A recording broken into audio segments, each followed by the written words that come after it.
Bonjour à tous, j'espère que vous allez bien. Aujourd'hui, je reviens pour un point lecture. J'ai 3 romans et une bande dessinée à vous présenter, donc on va y aller tout de suite. Tout d'abord, je vais vous parler d'un livre audio que j'ai pu découvrir il y a quelques mois déjà et j'ai oublié de vous en parler. Il s'agit du dernier tome et tome 8 de la saga Les 7 Sœurs, donc Atlas de Lucinda Riley.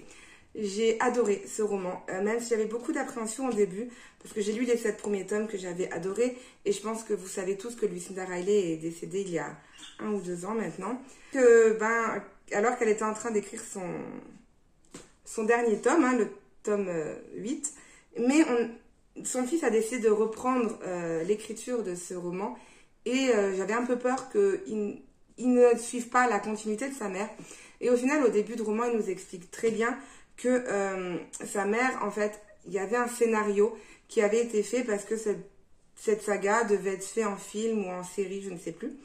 Et en fait, les scénaristes voulaient une fin pour savoir s'ils achetaient les droits ou pas. Et donc, elle avait fait une fin, mais c'était une 30aine de pages. C'était pas quelque chose de... Voilà, ça change des 800 pages. Et donc, il y avait déjà ses propres idées à elle, et puis ils en parlaient régulièrement aussi. Donc, il a respecté tous ses souhaits, et puis il a mis aussi sa contribution. Et je trouve qu'il l'a très bien fait. J'ai pas du tout de différence entre les deux plumes. C'était tout aussi beau, aussi poétique, aussi agréable à lire. Et surtout rempli de bonnes ondes et de tristesse. Enfin, tous les sentiments se mélangeaient. Et je me dis que c'était vraiment un don d'avoir toutes ces inventions. Enfin, c'était impressionnant d'avoir autant de rebondissements, de tout réussir à relier, bien évidemment, parce que c'est quand même le dernier tome, et il n'y a pas eu qu'un tome avant ou deux, il y en a eu 7 autres, et relier les 7 tomes entre eux, ça a été fait avec brio, et j'ai adoré. J'ai eu les réponses à toutes les questions que je me posais dans les 7 tomes. Il n'y a pas eu une seule question qui n'a pas trouvé sa réponse. J'ai adoré tous ces rebondissements. Je m'en souviens encore, j'ai des frissons rien qu'à repenser à certains rebondissements que je ne vous dirai pas, bien évidemment. Voilà, c'était juste génial et j'ai adoré ce tome 8. Je ne vais pas vous en dire plus parce que je vais vous spoiler, mais si vous n'avez pas lu cette saga, n'hésitez pas à la commencer, vraiment, elle est au top de top. Et pour ceux qui avaient peur que le tome 8 soit en dessous des autres tomes, clairement, c'est pas du tout le cas. Moi, j'ai aucun regret et j'ai été très très triste de perdre en fait cette habitude de lire un tome par an. C'est vrai que j'ai commencé à découvrir cette saga quand j'étais lectrice Charleston en 2018. Donc on est en 2023. Ça fait 5 ans que je suis sur cette saga. Et donc, c'est toujours triste quand on laisse les personnages de côté, quoi. Mais je pense que c'est une saga que je relirai peut-être. Un peu comme la saga d'Harry Potter.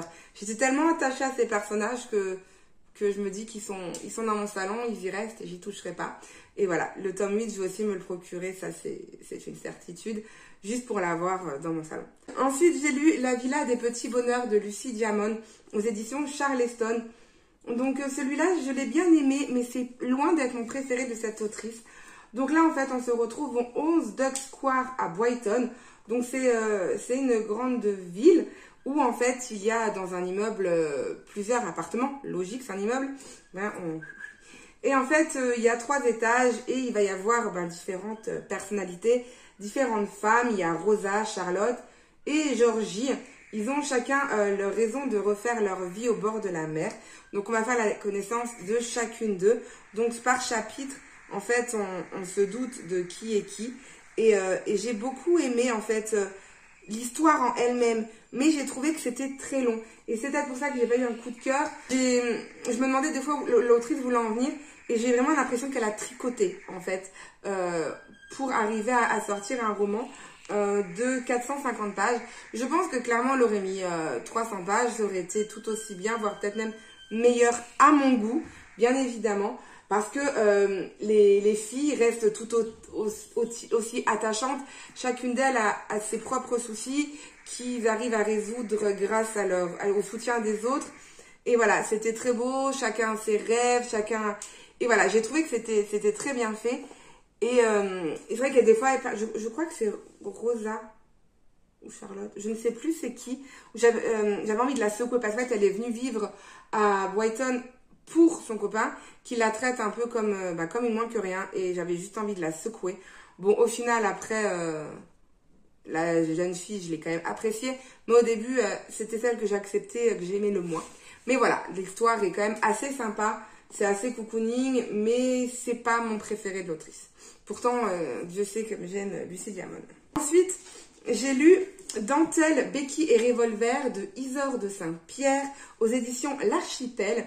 Donc ça, c'est pas un cosy mystery parce que il y a pas vraiment, je sais pas, il y a pas d'enquête. Enfin, en fait, on va suivre l'histoire d'une vieille dame, Slany de Malvoisie, qui fête ses 92 ans. Et en fait, elle n'a pas d'héritier direct. Elle n'a pas eu d'enfant. Mais son mari, lui, a des neveux. Et ses neveux n'ont qu'une envie, c'est que la vieille, hein, je mets les guillemets parce que c'est comme ça qu'ils l'appellent, meurt. Donc, elle a envie de savoir à qui elle peut faire confiance. Et elle va décider donc pour ses 92 ans, de faire une fête où elle invite ses charmants neveux avec leurs enfants, qui sont adultes déjà, hein, c'est des neveux de 30 ans, c'est pas des neveux des bébés, avec également leurs femmes, et elle va mettre des micros un peu partout pour essayer d'entendre les conversations, et elle va demander une quête. Elle va dire qu'elle a retrouvé, qu'elle avait complètement perdu la tête, parce qu'elle se fait passer pour une vieille grabataire, alors qu'elle marche bien, et qui n'a plus toute sa tête, pour justement voir un peu, pour s'amuser en fait. Ses petits neveux qui n'ont qu'une envie, c'est de la voir morte, mais au final, elle sait très bien que sa santé, elle l'a. Et donc, au final, elle va demander à ses neveux d'aller en Suisse pour aller déposer 500 000 € sur un compte qui lui appartient. Ces 500 000 € sont en liquide. Elle dit qu'elle les avait oubliés, en fait, parce qu'elle sait plus ce qu'elle fait. Et elle va demander donc que ces 500 000 € soient mis sur son compte en banque, en Suisse. Et là, en fait, elle va demander à un de ses neveux, fils d'un neveu, de le faire. Et il s'avère qu'il va se passer, en fait, un effet domino. Vraiment, parce que les masques vont tomber. Hein. Il va pas y avoir, il va pas faire ce qui lui a été demandé. Il va faire autre chose, qui va engendrer autre chose, qui va engendrer autre chose. Et au final, on se rend compte que ça fait une sacrée cascade en fait. Je vais pas du tout vous spoiler parce que c'est ça qui fait le charme du livre, c'est de voir en fait tout ce qui juste pour cette petite valise de 500 000 €, en sachant qu'elle est richissime, c'est une très belle maison. Donc voilà, pour eux, ces héritiers-là, on pense que 500 000 € c'est rien, mais au final, on fait la découverte de chacun, de leurs problèmes, de tout ça. Et c'était bien fait. Mais par contre, il y a beaucoup de personnages. Donc j'ai eu beaucoup de mal au début à savoir qui était qui. C'est vrai qu'un petit arbre généalogique en début de livre n'aurait pas été un luxe, on va dire. Parce que il y a les neveux, il y a les femmes de chaque neveu, il y a des enfants, voilà. Donc c'était un tout petit peu compliqué au début. Mais voilà, j'ai quand même réussi au final à trouver qui était qui et c'était sympa. Après, c'est vrai aussi que il y a certaines choses qui étaient assez exagérées. Vraiment, je me dis que dans la vie actuelle, il y a des choses qui ne se passeraient pas comme ça. C'est vraiment tout est fait pour faire un livre, mais c'est pas du tout terre à terre, du moins pas tout le temps. Et j'ai vu certains commentaires qui disaient justement que c'était ça qui les avait un peu déçus, c'est que ça soit pas si terre à terre que ça. Moi, ça m'a pas dérangé parce que je sais que c'était un livre, hein, c'était pas du tout avec un fait historique. J'ai bien aimé, mais comme dit, c'est pas du tout un coup de cœur, c'est une bonne lecture. Je l'ai lu en 2 jours parce que voilà, il y a quand même le suspense, on a envie de savoir comment ça va se finir. Mais voilà, c'est pas un livre que je garderai en mémoire très longtemps, pour être sincère. Et voilà, vous connaissez ma sincérité, hein. Donc voilà, je vous conseille quand même de lire pour ceux qui aiment les côtés enquête non sanglante. C'est frais, c'est drôle. Par contre, c'est drôle. J'ai bien rigolé. Moi, j'ai adoré Slany, hein, donc cette mamie de 92 ans. Elle est exceptionnelle, vraiment. Et c'est vrai que c'est elle que j'ai le plus aimé dans l'histoire. Et c'est pour ça que j'ai peut-être fait un petit peu abstraction d'autres choses. Parce que il y avait ce côté humour et ça m'a fait quand même passer un bon moment de lecture. Donc, voilà. Ensuite, on m'a piqué La Joconde, histoire ébouriffante de Léonard de Vinci, de Michel Douard, donc aux éditions Hérold. J'adore cette collection. Voilà. Je ne la connaissais pas jusqu'à ce que je la lise. Donc, c'est dans la collection roman pop d'histoire. Donc, ils ont des couvertures un peu pop. Et le premier roman qui est sorti, c'est de Jeanne d'Arc, que je n'ai pas lu, mais que j'ai bien mis dans ma wishlist. Et donc, celui-là, c'est celui de Léonard de Vinci. Donc, c'est assez particulier. Il faut savoir que pour ceux qui n'aiment pas, qui aiment les faits très historiques, très terre-à-terre, comme le livre d'avant, je pense que vous pouvez passer votre chemin parce que ça ne peut pas plaire à tout le monde. Moi, par contre, j'ai adoré, vraiment, j'ai trouvé ça drôle. J'ai également trouvé ça très instructif. Moi qui aime pas m'ennuyer, j'ai adoré comment c'était fait. Il s'agit de donner à Léonard de Vinci toute sa jeunesse, on va dire, comme c'était dans les années 2020, dans le sens où les faits sont réels. Son histoire, son passé, tout ce qui se passe du moment où il part d'Italie pour venir vivre à Amboise, tout ça est vrai. Mais il y a des petits moments qui sont un petit peu narrés, mais c'est vraiment très peu. Par exemple, le chat de Léonard de Vinci, il a vraiment existé. Mais le romancier, il a décidé de lui rajouter 3 chatons, par exemple. Voilà, c'est des petits détails qui font pas beaucoup d'intérêt qu'il a rajouté, mais il est resté vraiment très factuel dans les faits. Et ça m'a permis de beaucoup découvrir sur Léonard de Vinci. J'ai découvert l'année dernière Amboise et le Clos Lucé. Donc c'est là où il a fini ses jours, où il est mort et où grâce au roi François Ier, il a pu y vivre assez longtemps.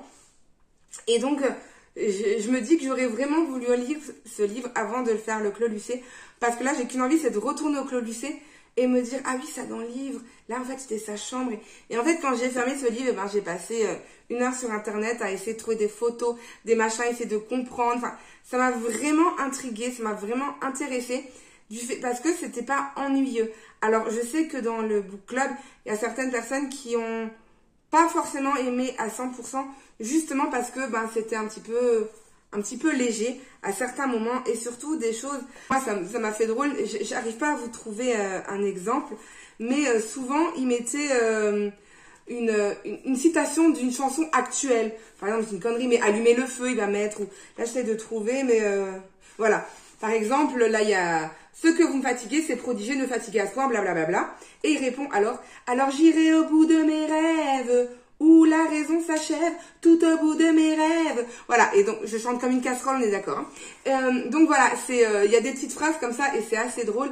Après, par exemple, pour les discussions, je sais pas, des fois ça peut être un petit peu particulier. C'est vrai qu'il parle un peu de jeunes, c'est pas du français de l'époque, c'est vraiment du français d'actuellement, et ça peut peut-être paraître particulier. Par exemple, je ne sais plus, mais à un moment il dit, ah mais il est homo aussi, le François Ier là. Enfin, vous voyez, c'est un bled immonde.